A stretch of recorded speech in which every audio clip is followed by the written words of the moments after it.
This is One on One.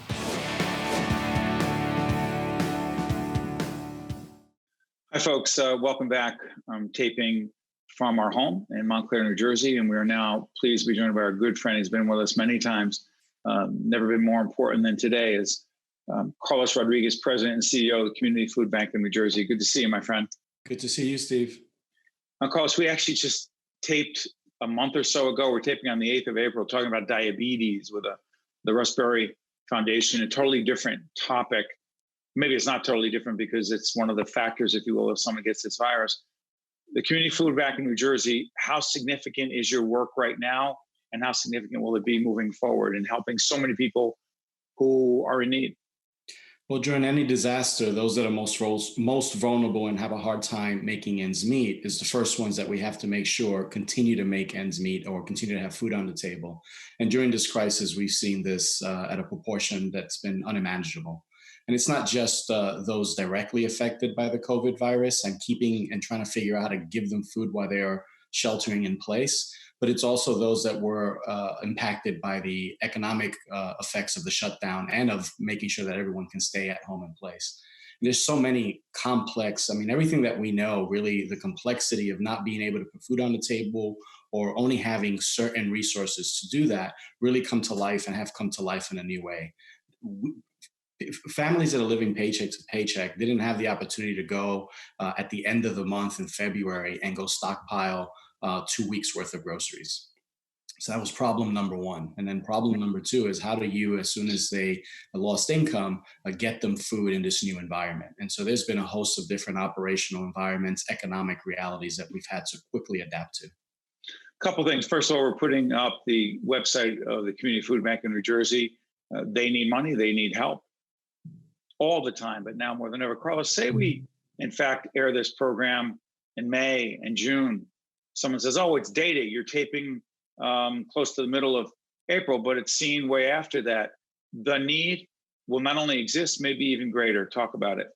The need will be greater. Every disaster has shown us that, and this is just a simple economics. It's going to take a long time for economic recovery, and especially this is always the true is for the most vulnerable. So families that have already gone without paychecks or limited paychecks to pay their bills, it's going to take them a lot longer to get back into the swing of things, and that means that they're going to be sacrificing their ability to put healthy food on the table.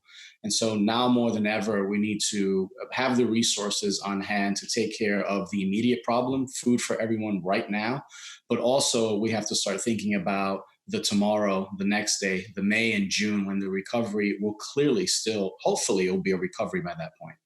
Yeah, but Carlos, this is what's so interesting. I mean, people look at the numbers. Everyone's focused on the numbers as we do this program, understandably. But the numbers are people. And the number of people unemployed, and I've said this before, I repeat it, our not-for-profit has laid off some people. We're just one of millions of organizations, for-profits, not-for-profits.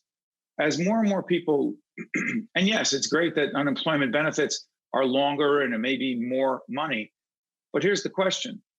As more and more people lose their jobs, say this is being watched in the middle of the summer, and more people lose their jobs. What are the implications for the work of the Community Food Bank and the people you serve? Because it seems to be there'll be more people. And we'll have to amplify our efforts and continue to grow our efforts and continue to have to source more food and put it strategically where that impact is being seen. It's people. We started April with over 300,000 more unemployed families than the month before in New Jersey alone. We immediately, in the first weeks of this, started seeing programs, our pantries, our soup kitchens started reporting 30% higher increase in the requests for food. Some programs as high as 50%. And so we saw it immediately. And so we know that first paycheck that was missed is going to extend the amount of recovery time, even when folks get back on their feet. Steve, let's put this in perspective. When Sure. we first spoke, the last time that we spoke, there was still a great economy and we were still feeding, well over 10% of the population. Now we have over 300,000 and hopefully temporarily unemployed folks. But those missing paychecks, those missing bills, they will come back and they are due. It's interesting. You reminded me, we were in Patterson, correct? Correct. and we were at an organization there.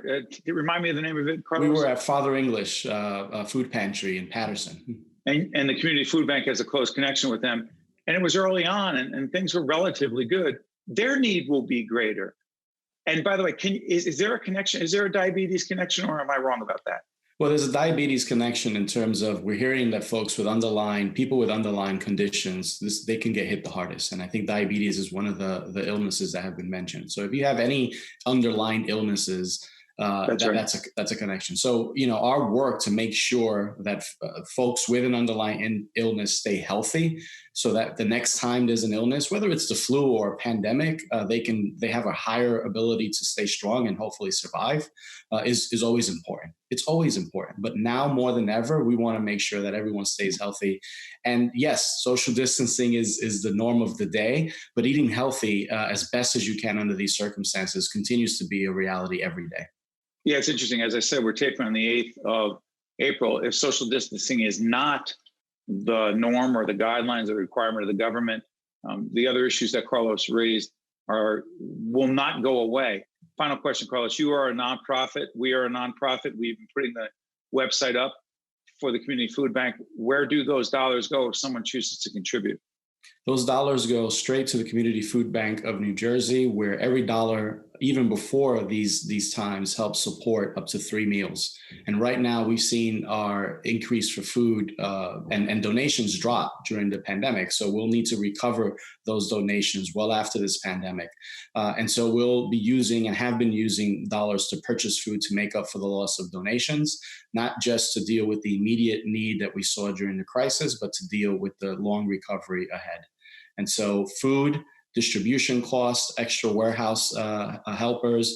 And during the pandemic, we were not able to bring in volunteers as we were normally accustomed to. So we've had to figure out how to rework our operations and bring in some temp labor to help us do this important work. Carlos Rodriguez, the head of the Community Food Bank of New Jersey, president and CEO.